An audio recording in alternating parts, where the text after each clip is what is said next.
আল্লাহু আকবার। যুক্তরাষ্ট্রের university of south ফ্লোরিডার নিহত পিএইচডি বাংলাদেশি শিক্ষার্থী জামিল আহমেদ লেমনের প্রথম নামাজে জানাজা অনুষ্ঠিত হয়েছে।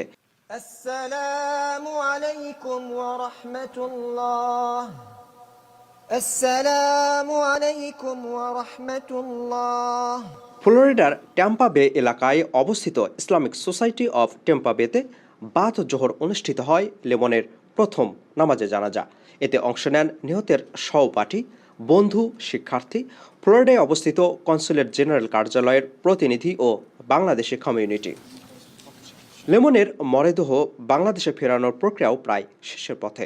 ওয়াশিংটন ডিসির প্রেস মিনিস্টার গোলাম মুর্তজা জানান, অরল্যান্ডো থেকে এমিরেটস এয়ারলাইন্সে ২ মে রাতে মরদেহ পাঠানো হবে।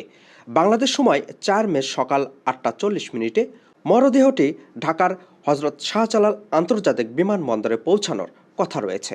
And we continue to pray for Nahida Sultana Brishti, who is aware. এদিকে নিহত আরেক শিক্ষার্থী নাহিদা বৃষ্টির মরদেহের খণ্ডিত অংশ উদ্ধার করেছে পুলিশ। হাওয়ার্ড ফ্রাঙ্কল্যান্ড ব্রিজের যেখান থেকে লেমনের মরদেহ উদ্ধার করা হয়েছে সেখান থেকে কয়েক কিলোমিটার দূরে একটি জলাশয়ে পুলিশ মরদেহের ওই খণ্ডিত অংশ খুঁজে পায়।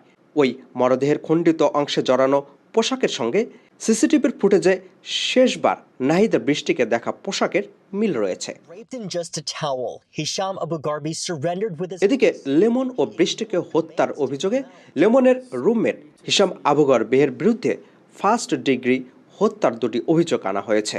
সেই সাথে জামিন আবেদন বাতিল করে আবু গরবিহকে কারাগারে রাখার নির্দেশ দিয়েছে আদালত।